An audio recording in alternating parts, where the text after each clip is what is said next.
I have something here.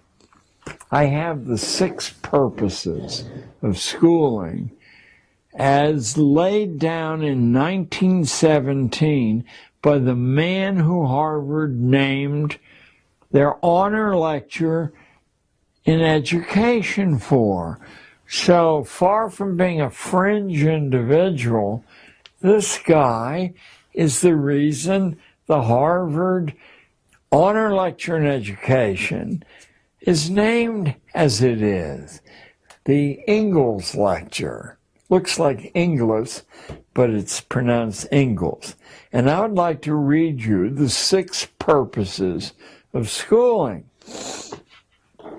I moved heaven and earth, and it took years to find this book, just like trying to find, in past years, a copy of Carol Quigley's Tragedy and Hope.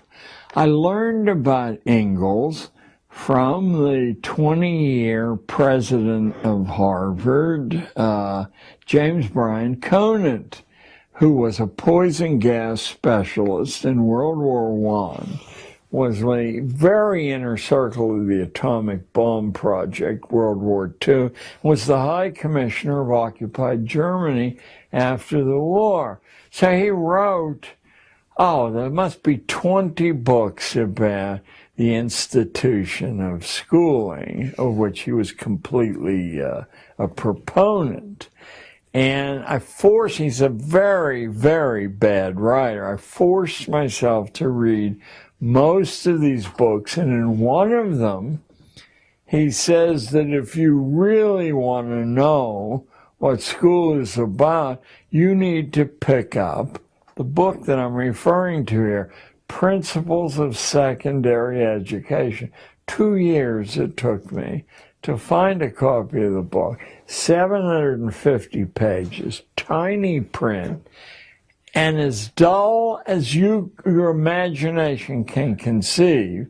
And furthermore, it's not until you get to the very middle of the book, in an unlabeled section, that he spills the beans. Let me spill them for you. These are the 6 purposes, or functions, as he calls them. The first he calls the adjustive function. Schools are to establish fixed habits of reaction to authority. That's their main purpose, habits of reaction to authority. That's why school authorities don't tear their hair out when somebody exposes that the atomic bomb wasn't dropped on Korea, as a history book in 1990s printed by Scott Forsman distributed, and why each of these books has hundreds of substantive errors. Learning isn't the reason the texts are distributed. So first is the adjustive function, fixed habits. Now, here comes the wonderful insight that being able to analyze a detail will give you. How can you establish whether someone has successfully developed this automatic reaction? Because people have a proclivity, when they're given sensible orders, to follow it. That's not what they want to reach. The only way you can measure this is to give stupid orders, and people automatically follow those. Now you've achieved function 1. Have you ever wondered why some of the foolish things schools do are allowed to continue? Number 2, he calls it the integrating function, but it's easier to understand if you call it the conformity function. It's to make children as alike as possible, the gifted children and the stupid as alike as possible, because market research uses statistical sampling, and it only works if people react generally the same way. The third function he calls the directive function. School is to diagnose your proper social role and then to log the evidence that here's where you are in the Great Pyramid so that future people won't allow you to escape that compartment. The fourth function is the differentiating function. Because once you've diagnosed kids in this layer, you do not want them to learn anything that the higher layers are learning. So you teach just as far as the requirements of that layer. Number 5 and 6 are the creepiest of all. Number 5 is the selective function. What that means is what Darwin meant by natural selection.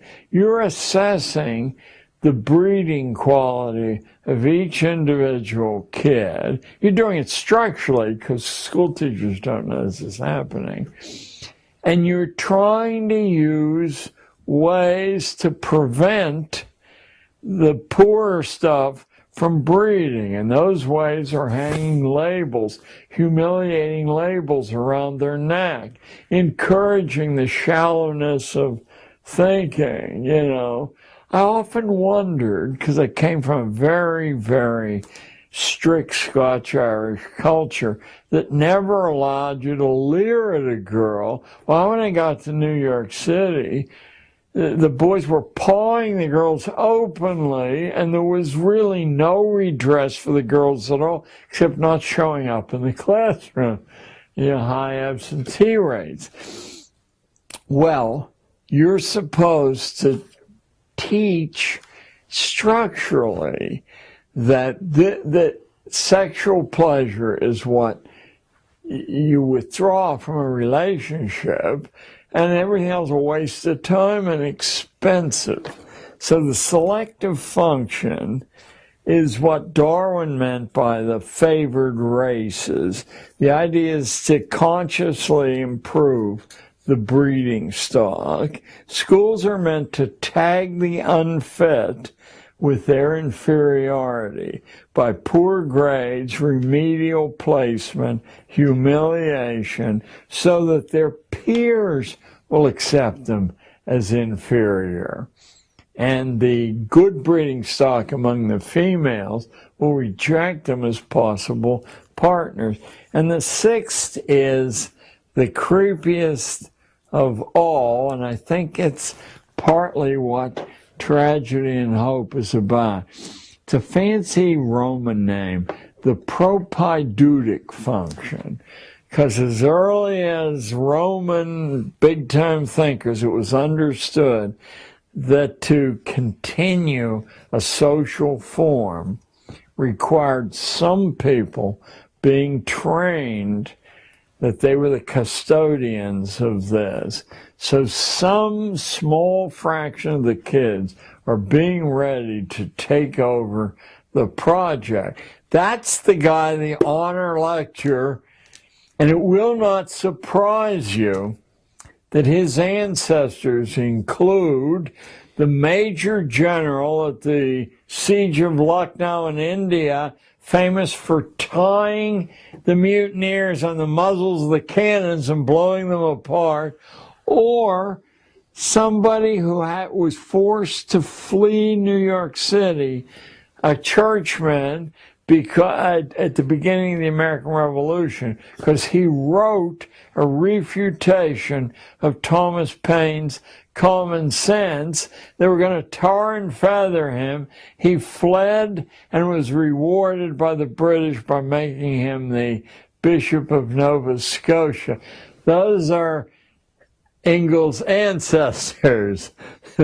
So Al Ingalls is certainly, when I learned of this and wrote to Harvard asking for access to the Ingalls lecture, strike me dead, Lord, if I'm exaggerating at all, I was told, well, there is no Ingalls lecture, hasn't been for years, and we have no records. It was the same thing that happened when I discovered that Elwood P. Coverley, the most influential schoolman of the 20th century and the bionomics genius, had been the elementary school editor of Houghton Mifflin. And I wrote Houghton Mifflin, is there any records? And they said, we have no record of anyone named Elwood P. Coverley. Now Harvard's telling me there's no Ingalls lecture. A week passed, and I got a call from Harvard, from some obscure office at Harvard, saying, what is your interest in the Ingalls lecture? I knew that I was on thin ice. And I said, well, James Conant referred me in his books to the man the Ingalls lecture is named after. And I was wondering if I could get some background on this fellow and a list of the lectures.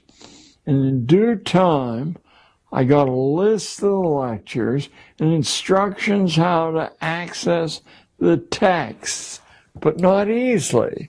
You know, enough hoops that someone who has to mow the lawn and burp the baby, wouldn't jump through those hoops. I was able to prove Harper's wouldn't publish when they did the cover essay I wrote, which Lou Latham named Against School, probably after Jeremiah's Against. But I had called the artificial extension of childhood, because I think that's the key mechanism at work here. So they wouldn't print the information about Coverley because Houghton Mifflin denied it. It was only months afterward that I looked through my extensive library of incredibly dull books about schooling and opened, and the facing page said Elwood Coverley, Editor-in-Chief, Elementary School, publishing arm of Houghton Mifflin. By the way, the secondary editor-in-chief was Alexander Ingalls. So you see how this cousinage, the incest, works.